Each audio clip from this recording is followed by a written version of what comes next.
When the 6 children already had deep roots and bodies capable of climbing to the highest dreams, Beatrice's heart started having room for the horizon. Beatrice's untiring love for her children was now reflected on her love for a land, where she dreamed of a house with room for her children, grandchildren, and fruit trees. The orange trees were the first inhabitants of that unruly land, which Beatrice loved as if it were an extension of her own family. With the verticality that she had inherited from plants, she dreamed up every tree. She even dreamed that the house would face the water, so that Henrique's floating roots could always find a place to rest. Beatrice had never been as happy as she was then.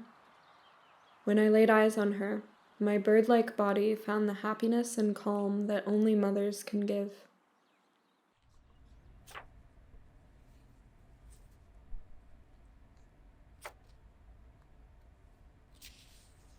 In German, Mutter. In Armenian, Mai. In Bulgarian, Miada. In Catalan, Mare.